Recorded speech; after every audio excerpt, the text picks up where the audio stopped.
My name is Tom, weaponseducation.com, and I'm glad to be speaking to you here, alive and breathing. I want to tell you my health update, and I think more importantly for you, what you can expect if you go into a hospital. I've never spent 3 weeks in a hospital, and most of you probably have not either. And in this video, I'm going to give you details on how to survive in a hospital. I'll give you my update. We're looking at what's left of my left lung there. And I'm going to tell you how to survive in a hospital. I'm going to walk outside here and we're going to chat about that. So this is an important video. So first of all, thank you. The last video I did, as I'll explain outside, happened to touch my heart more than any video I've ever made. Thank you for your prayers. It really brought my spirits up and it helped me get through. Now, with me, this is what's left of my left lung. Now, I did get butchered, and I'll explain a little bit about that outside. This is a normal right lung, and it comes down to there, as you can see. And then, so from here up to about there, you know, they butchered me out, which didn't have to happen. And I'll explain. You know, I'm not complaining. I'm alive. I went through something major in which there was an infection around this. Well, here's the healthy lung. You see that white part that goes around the lung? Well, it's called a pleuris. That got infected, which pushed up the lung. It didn't collapse. It pushed it up and squished it all the way to the top. So imagine a balloon that's squished like a ball at honeycombs. So they were able to open up this, which was good. But I had to lose basically from there to there. Okay, so that's my health update. I survived the infection. I got chopped up pretty good, and I lost a big portion of my left lung. Now we're going to go outside, and I'm going to show you what I look like now. I'm feeling, you know, maybe 30% of my normal self, but I'm getting better, and I'm going to tell you how to survive in a hospital because I learned. I thought I kind of knew a lot because I'm a financial planner, I'm a life insurance underwriter, health insurance underwriter. I kind of knew it all. Not at all, but I thought I knew a lot, but I didn't. And in this video, you're going to learn how to survive in a hospital. You're going to get some tips anyway. So keep watching. That's my health update. I'm alive. I got rid of the infection, and that's what's left of my lung. And my goal now is to keep exercising and strengthening up. Let's move on now as I go outside. Here we go. Alright, this is going to be an important video, and I'm going to explain what happened to me in the hospital, what I learned, and if you're ever in the hospital, especially with this coronavirus thing going on, some of the tips I give you could save your life. So listen up. First of all, a recap on what I went through, and thank you for your prayers so much. Thank you for caring about me. That last video I did, of all the 700 plus videos I've ever made, meant the most to me. And it really got me to pull through, along with my family being there for me. Now let me give you some tips about surviving in the hospital. And also, real quick, if you missed the last video, what I went through. First of all, I was born with a firearm in one hand and a dirt bike in the other. That's been my two passions my whole life. So I'm not a newbie at riding dirt bikes. A rider, I ride all the races. They're called hare scrambles, enduros. My whole adult life, at one time, for a 20-year stretch, I went 40 weekends a year for 20 straight years of racing my dirt bikes. Always in the firearm thing and always in the dirt bike thing. So I'm not new at it. A rider level. So, okay. With that said, I had a fall on January 20th. I hit my left rib cage. I didn't think much of it.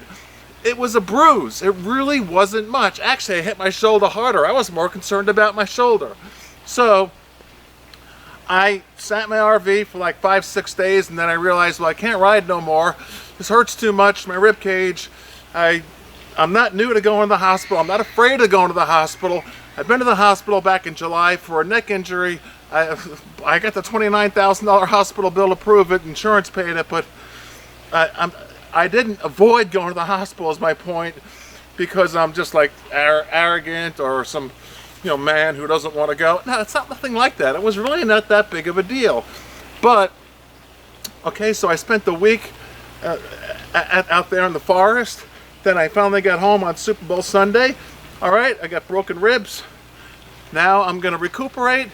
And little did I know, what's brewing inside of me is called a pleural effusion, in which the cavity around your lungs, which now I have, as you've just seen, I'm like 1.25 lungs. I got one and a little bit on one side in the left lung. It squished up to the top because it got infected, and the infection was the part that almost killed me. I was within 24 hours of death when I got there, is what they told me. So when I said near death, yeah, I was near death from infection. Okay, so now it turns into like a honeycomb. It's a difference in a collapsed lung, which they can just blow up like a balloon and fill it up again, and a squished lung, which turns into a honeycomb. Think of a squished balloon, it's all squished. They can't just blow it up and open it. So that's what happened to me. They had to cut it all out. Thank you for your prayers. I survived it. I'm cut from here to here. Went through 3 surgeries. That's that, okay? Now, see, I'm losing my breath from talking so much. I'm trying to get used to it, but I'm happy to be alive. Now I want to tell you how to survive in the hospital as I sport this gorgeous, got to talk about my shoulder holster. This is the tilt. This tilt is awesome, okay? The link is below to weaponseducationholsters.com. I got to tell you that. You want to support me, that will help. We're making these things one at a time, these shoulder rigs, and we're putting 30-40 man hours into each one. With that said, this is how to survive in the hospital. Listen, I'm in the financial planning industry. I'm a life insurance underwriter. I'm a health insurance underwriter. I thought I knew like pretty much everything there is to know, but I've never been hospitalized like this for 3 weeks. Oh boy. Now, here's what you need to know. Like I said, especially with this coronavirus thing going on, if you're hospitalized. First of all, listen up and take notes if you have to. It could save your life. You need what's called a healthcare surrogate. It's a legal document that gives someone you trust, your spouse, your best friend, someone who's, to be bold, blunt, someone's got a brain who can make healthcare decisions for you. I've got one, it's my wife, it's Tammy, but I didn't need it in this case. But if I would have went into a coma or something, she could have made my decisions instead of the hospital or the state making decisions for me. So here's a little tip for you. You're going to get some good tips on how to survive in the hospital. LegalZoom.com. I have nothing to do with them or anything. You can get that document for like 10% of what an attorney charges. You just get it notarized at your local UPS store or anywhere you can get a notary at the bank. You need a healthcare surrogate. It's a document that lets someone else make your healthcare decisions. But they need to know what I'm about to tell you. I'm losing my breath a little bit, not used to having one lung. All right, now you're going to have a grease board in front of you in your hospital room. Now you're laying there at everyone's mercy. And the first 3 days, I'm sitting there thinking, I'm taking my health care in control. I'm not going to just be at their mercy. Because, I'd like to think I'm a pretty smart guy. And that's what I did. I started figuring things out. Because I'm not going to just let them start chopping on me and cut me open, even though I was butchered. And they did take more of my lung out. Don't let what happened to me happen to you. I could have avoided that if I knew all of this going in, but I didn't. So I lost a lot of my lung that I don't think I should have, because I could have demanded 4 to 5 different lung specialists, pulmonology specialists, to look at me before I let this one surgeon butcher me up. With that said, you're going to have this grease board in front of you. You're going to get in there. You're in there for a reason, so you're messed up. Whether it's a traumatic event. If it's a traumatic event, like a car accident, or like me, I went from 60 to 0 and barreled in the dirt and bashed my ribs. Traumatic event which messes up your organs. Ooh, by the way, I would not want to be shot. Ugh. Anyway, now you're in there. What's going to happen is this. The first thing that happens is the protocol for the hospital I was in. You want to go to a trauma hospital if at all possible, because they have all the surgeons and every type of specialist on board, in lieu of a regular hospital where they got to call them in and you got to wait an extra day or two to get all your answers. But it's a little bit more complicated. Let me explain. So now you're laying there. I'm in day 3 now, and I'm laying there, and all of a sudden I see a list. By day 3, I got a list of 9 different physicians, and I could barely breathe. And I'm thinking, well, what are all these doctors? And they're all visiting me every 2 hours, either the doctor or one of their assistants. They come every day, once a day. And they talk to you, and they're quick. They come in, they're quick. Then I said, by day 3, I got to figure out who all these doctors are, what their role is, and most importantly, what the notes they're putting in the computer are. So listen to me. So now you got 9 doctors, for instance. You got your main doctor, who's like the coach of a baseball team. Look at it that way. He's the head coach. He's got 9 players. Okay, he's got 9 doctors that he's going to assign under you, depending on your health impairment. For me, it was respiratory, it was lung, broken ribs, and a broken shoulder. Okay, so I had a whole slew, and I had a lower back injury too. So I had a neurologist for that. So I have all these doctors. So, and then the head coach, the main doctor, hires all these sub-doctors for you.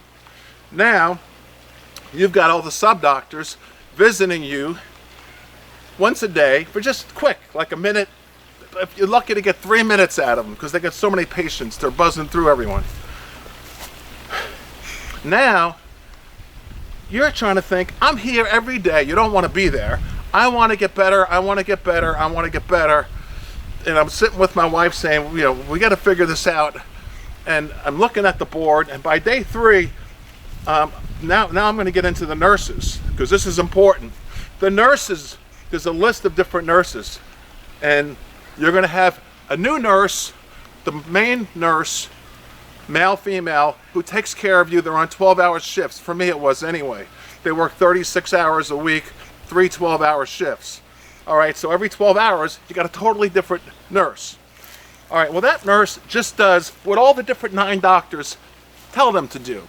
Administer you whatever medications is necessary, whatever antibiotics, whatever breathing therapy, whatever machines they got to put you on, whatever CAT scans you got to go through, whatever MRIs, whatever surgeries you're up for, prepare you for that. So their job is kind of like minimal, and they're not going to give you much information.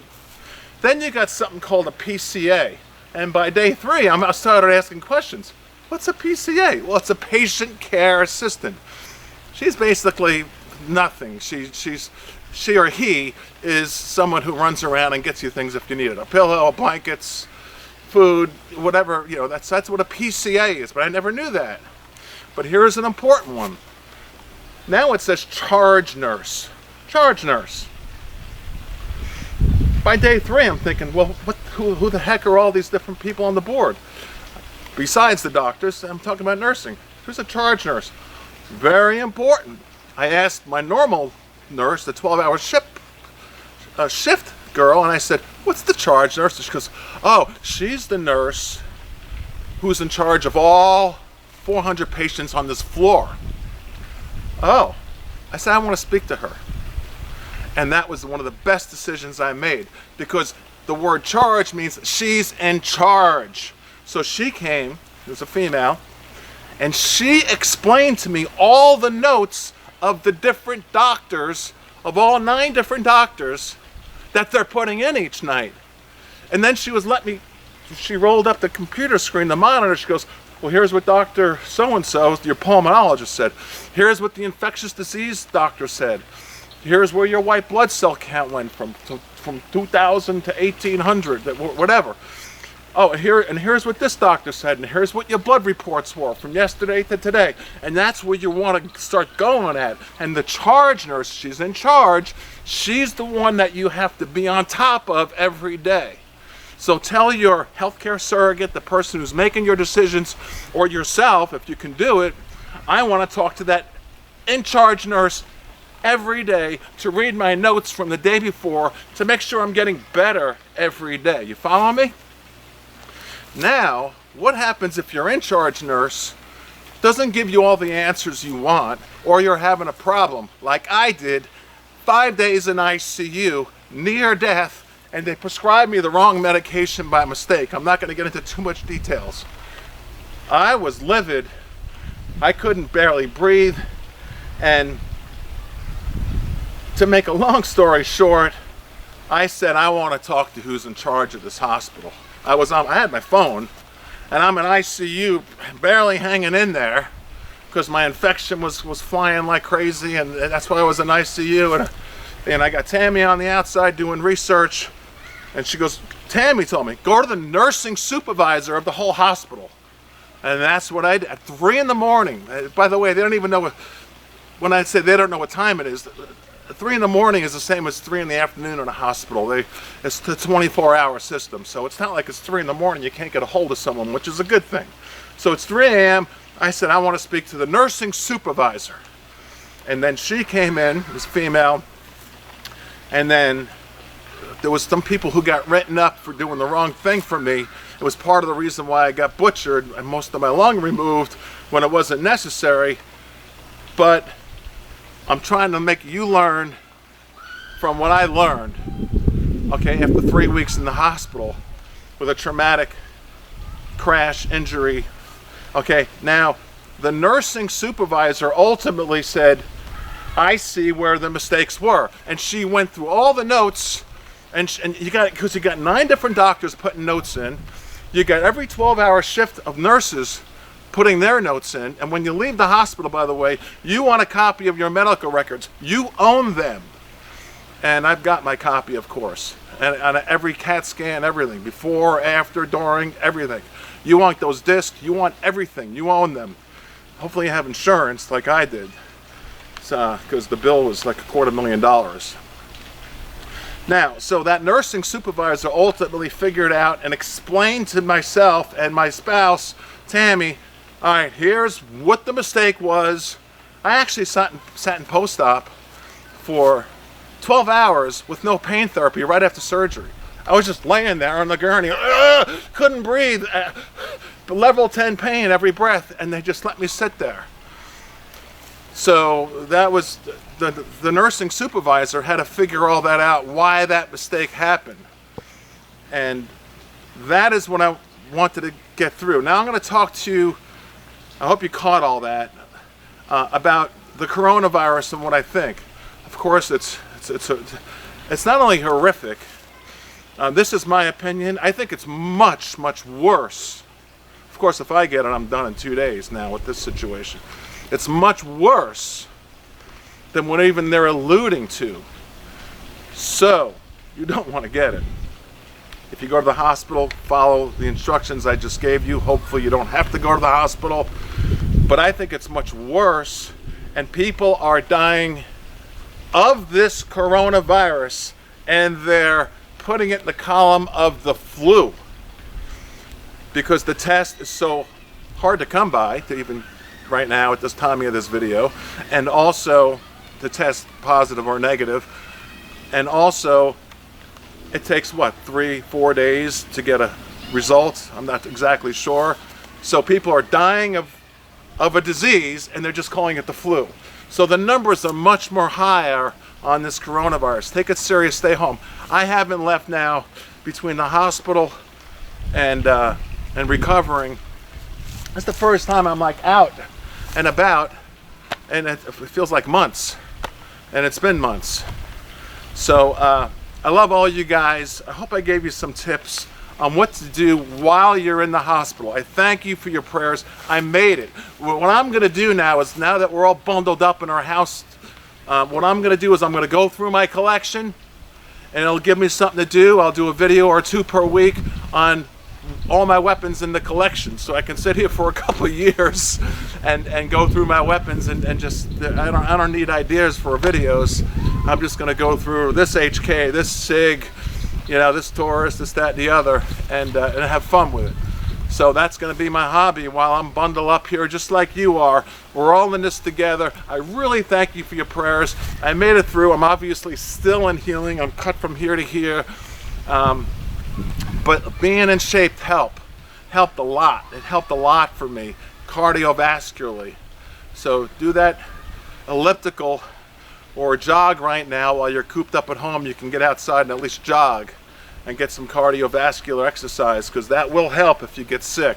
But there you go. Those are my tips. Learn who's the in-charge nurse. Learn who's the main nurse in charge. Figure out all the doctor's notes. That's the key. Figure out all the doctor's notes is the key to survival in the hospital. Don't just depend on what they're telling you, okay? We'll talk more about the coronavirus when I'm feeling a little better here in a few days. But I'm gonna, like I said, I'm gonna go through my weapons one at a time and get back to normal. I thank you for your support. I tell you, those 1,000+ comments, I believe it was, that meant more to me. I just got a chill. That meant more to me than anything I've ever done with the channel. And I say God bless all of you, and thank you for praying for me. It worked. Thank you. My name's Tom. Please subscribe. Please pass this around. And get that healthcare surrogate, LegalZoom. It's cheap. And I hope you learned something about the chain of command in a hospital. Take your health in your own hands. Don't just listen to them and hope for the best. Take it in your own hands and find out who's in charge. Bye-bye. Thank you.